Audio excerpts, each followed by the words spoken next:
No, that's not a tale. I'm just a guy who happens to listen to stories sometimes. Some other times I don't, and that keeps going. On that day, I listened to one. For sure, because it was a friend who was telling it. Listening to friends is a sweet thing, even if they don't talk, because a friend has the gift of making themselves understood even without signs, even without eyes. We talked about graveyards, telephones, I can't remember. Anyway, the friend, well, now I remember that the conversation was about flowers. Suddenly got serious. Her voice withered a little. I know about a flower tale that is so sad, and smiling. But you won't believe me. I swear.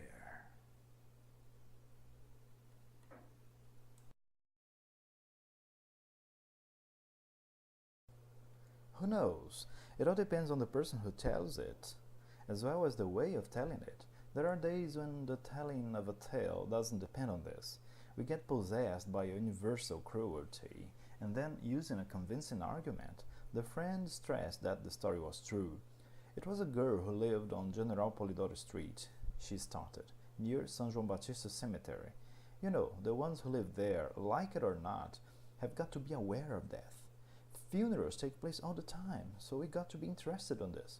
That's not so exciting, such as being on ships or attending wedding ceremonies or riding on a royal carriage, but they always deserve being looked at.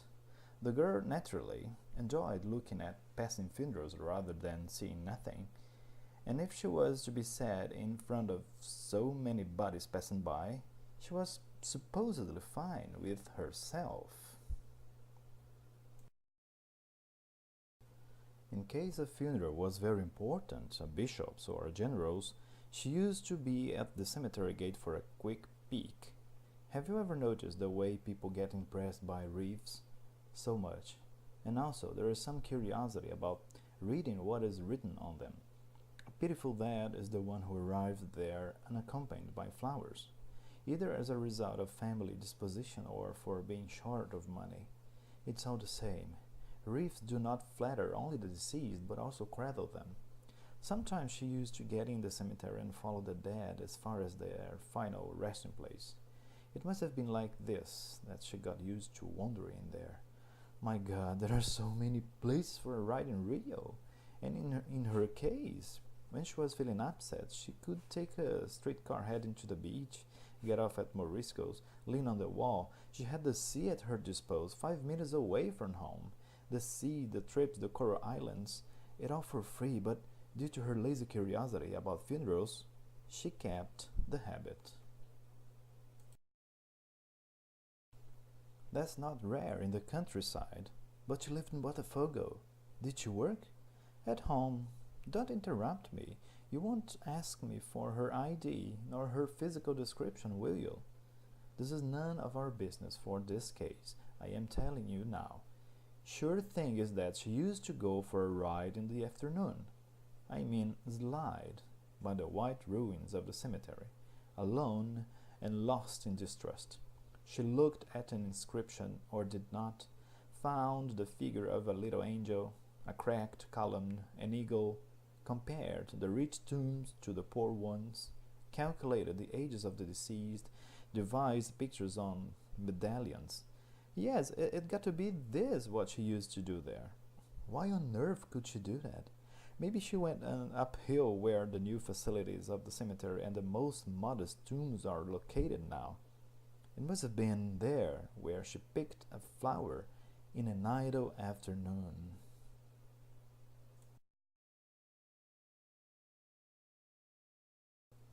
What flower? Any flower, a daisy, for example, or a carnation. I think it was a daisy, but this is pure guessing. I have never investigated that. She did it with that vague and automatic move we make in front of a blossoming plant. We pick a flower, smell it. If there is no smell at all, as it was already unconsciously expected, we smashed it and threw it away. And we don't think about it anymore. Whether the girl threw the flower onto the cemetery floor or onto the street floor while she was going home, I don't know either. She herself made some effort to shed a light on this later, but she was unable to. Sure thing is that she had already been back, was quietly home just a few minutes after that when the phone rang. She answered it.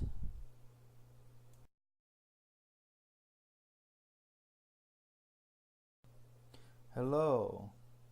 Where's the flower you picked from my tomb? The voice was distant, paused, deaf, but she laughed at it, and without understanding it, she said, What? Hang it up. Went back to her bedroom for her chores. 5 minutes later, however, the phone rang again. Hello. Where's the flower you picked from my tomb? 5 minutes is enough time for the most clueless person to perform a prank. The girl laughed again, but got prepared. It is here with me. Come get it.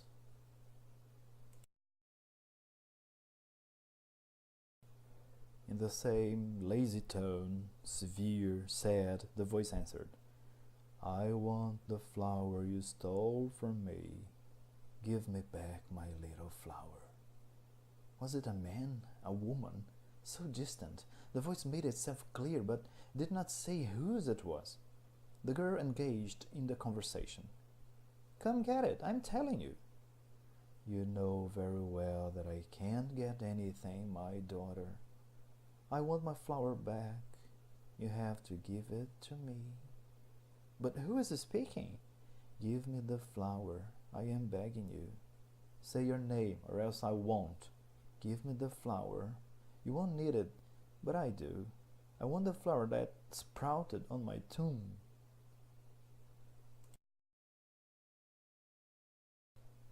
The prank was stupid, no change, and the girl got sick of it.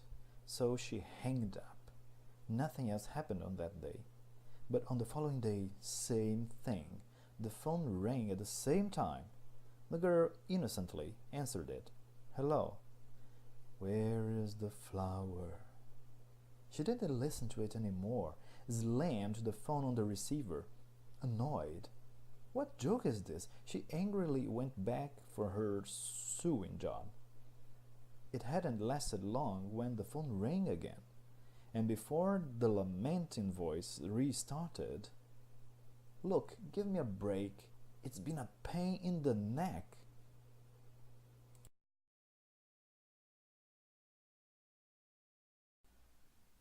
You gotta recover my flower, the voice mumbled.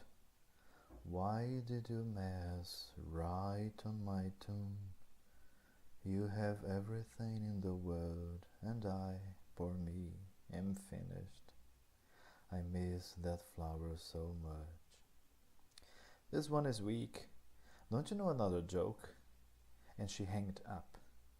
But going back to her bedroom, she was not alone anymore.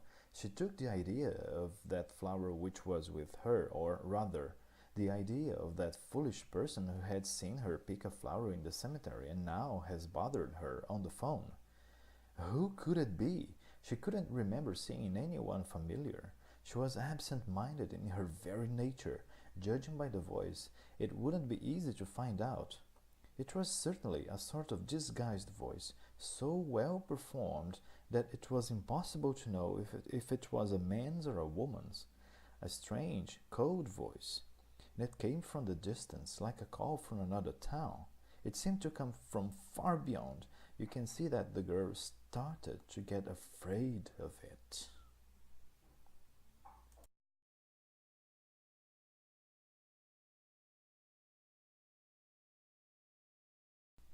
Me too. Don't be fool.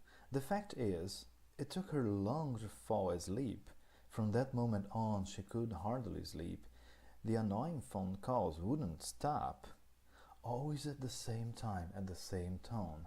The voice did not threaten her, did not grow in volume. It begged.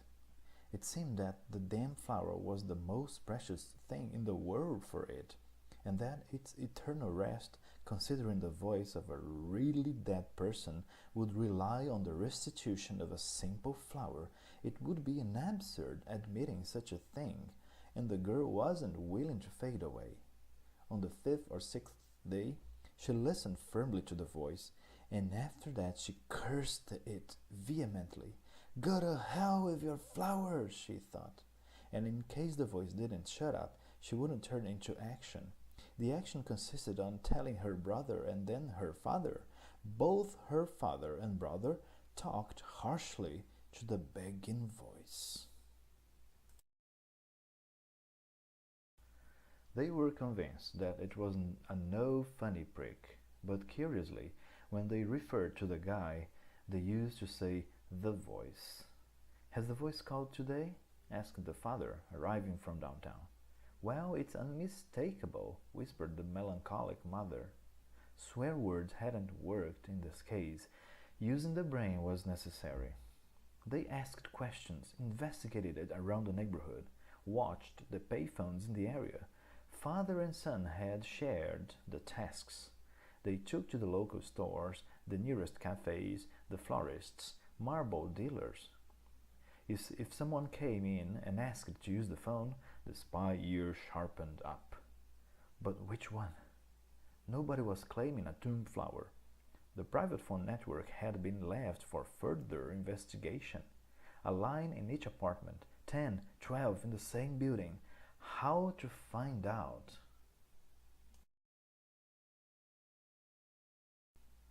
Her brother started to call all the household phones on General Polidoro Street. Then he called all the numbers of the crossing streets. He called, heard the hello, checked the voice, no match, hanged up. Useless job, for the owner of the voice was close. At the time of leaving the cemetery and called the girl, and he hid very well, and only made himself heard when he wished to, at a certain time in the afternoon. This detail had also inspired her family to get into action, but that was useless too. The girl, of course, didn't answer the phone anymore, nor did she talk to her friends, so the voice, that would not stop asking, changed its demand from "you give me my flower" to "I want my flower back. The one who stole my flower has got to put it back there," etc. The voice didn't engage into conversation. That happened only when the girl was on the phone, and the voice gave no explanations. That lasted for 15 days, a month. It could have brought a saint into despair. Her family was unwilling to get involved in scandals, but had to call the police. Either the police were too busy arresting communists, or phone investigations were not their specialty. The fact is, they hadn't checked anything. Then her father rushed to the phone company. He was received by a very friendly gentleman who was scratching his chin and told him it was the result of technical problems. "But it's the tranquility of a home that is under threat. It's my daughter's peace of mind, and my being forced to give up using telephone service." "Don't ever do that, sir. That would be crazy." Nothing really had been investigated at all.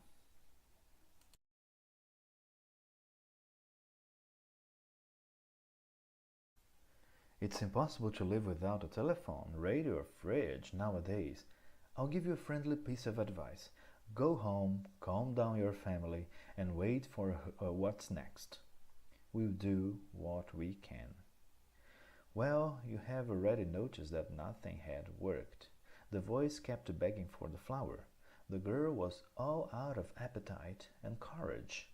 She looked pale, powerless to go out or to work. Who said that she still wanted to see passing funerals? She felt miserable, enslaved to a voice, to a flower, to a vague deceased whom she had never been introduced to. Because I've already told you that she was absent-minded. She couldn't even remember which tomb she had taken that damn flower from. If only she could. Her brother was back from the cemetery and said that on the side where the girl had walked by that afternoon, there were 5 fresh tombs. Her mother didn't say a word, came downstairs, got in a local florist's, bought 5 colossal bouquets of flowers, crossed the street like a living yard, and poured them votively upon the tombs.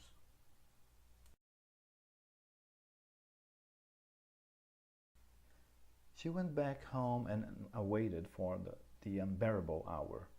Her heart kept telling her that a conducive gesture might appease the sorrow of the deceased, as if the dead were to suffer and the living were supposed to comfort them after having afflicted them.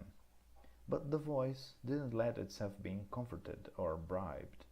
No other flower could suit it but that minute, wrinkled, forgotten flower, rolling in dust that was no more.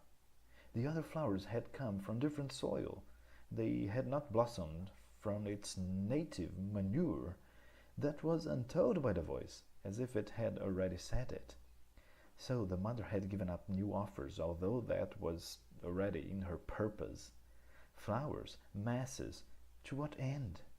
Her father tried his trump card, Spiritism.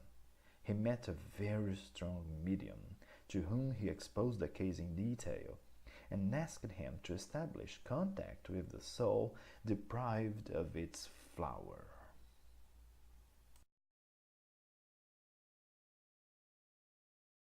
He attended countless seances, and great was his emergency faith, but supernatural powers refused to cooperate, or were they themselves powerless when someone wishes something so badly?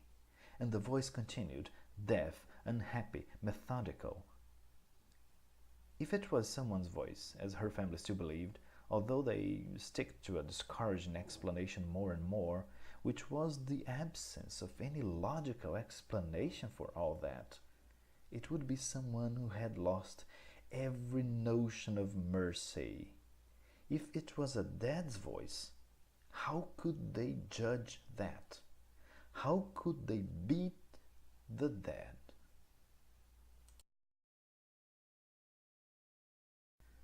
There was a humid sorrow on its appeal somehow, a huge infelicity that made us forget its cruel meaning and ponder on. Even evil can be sad. It was not possible to understand more than that. Someone keeps asking for a certain flower over and over, and that flower no longer is available to be returned. Don't you think it to be completely hopeless? But what about the girl? Carlos, I told you this flower tale was very sad. The girl died after a few months, exhausted. But relax, there is hope for all. The voice had never asked for its flower again.